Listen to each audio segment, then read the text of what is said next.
Welcome to study with Dhruvika. নমস্কার। আজকে আমরা তৃতীয় শ্রেণীর বাংলার অংশের কে ছিলেন ঈশপ এই পাঠ থেকে কিছু প্রশ্ন উত্তর আলোচনা করব। চলুন শুরু করা যাক। কে ছিলেন ঈশপ? 1 নম্বর, শিয়াল কিসের নাগাল পায়নি? উত্তর, শিয়াল আঙুর গুচ্ছের নাগাল পায়নি। 2 নম্বর, দৌড় প্রতিযোগিতায় কে হেরে গিয়েছিল? উত্তর, দৌড় প্রতিযোগিতায় খরগোশ কচ্ছপের কাছে হেরে গিয়েছিল।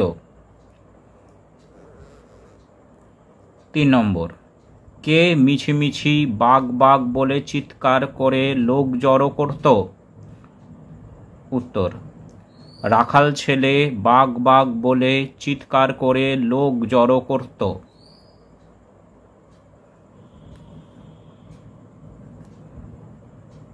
4, আঙুর ফল টক কথাটি কে বলেছিল? উত্তর, শিয়াল বলেছিল আঙুর ফল টক। 5, খরগোশ আর কচ্ছপের গল্পে খরগোশটি কেমন ছিল? উত্তর, খরগোশটি খুব অহংকারী ছিল।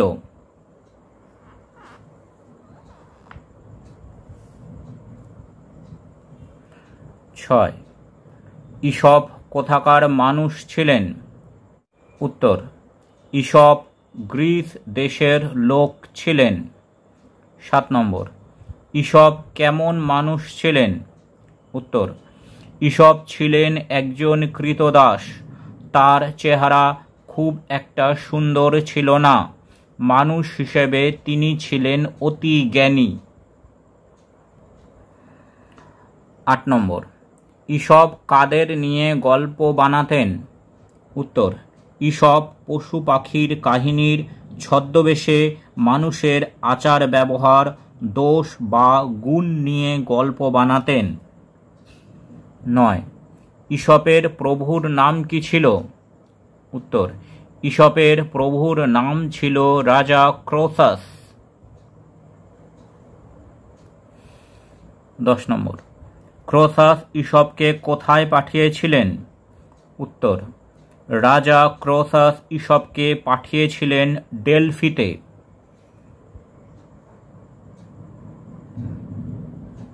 11 নম্বর, ডেলফি কিসের জন্য বিখ্যাত ছিল? উত্তর, পুরোহিতদের ভবিষ্যৎবাণীর জন্য ডেলফি বিখ্যাত ছিল।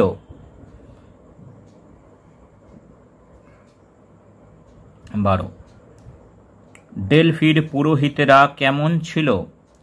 উত্তর, ডেলফির পুরোহিতরা খুব লোভী ছিল। তারা প্রচুর পরিমাণে টাকা চাইত।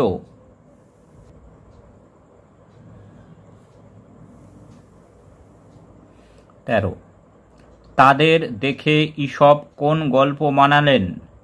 উত্তর, তাদের দেখে ঈশপ সোনার ডিম পাড়া হাঁসের গল্পটি বানালেন। 14, নীতি গল্প কি?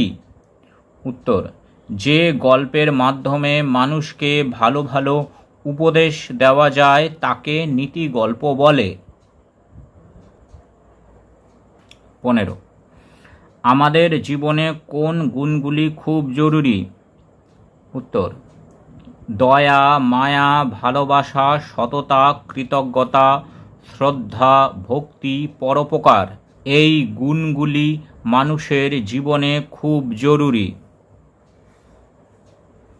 16, খরগোশ ও কচ্ছপের গল্পে কচ্ছপ কেমন ছিল? উত্তর, কচ্ছপের ছিল খুব জেদ বা নিষ্ঠা। 17, ঈশপকে দেখে মানুষ উপহাস করত কেন? উত্তর, ঈশপের চেহারার জন্য মানুষ তাকে দেখে উপহাস করত, কারণ সে দেখতে খুব একটা সুন্দর ছিল না। Thanks for watching this video.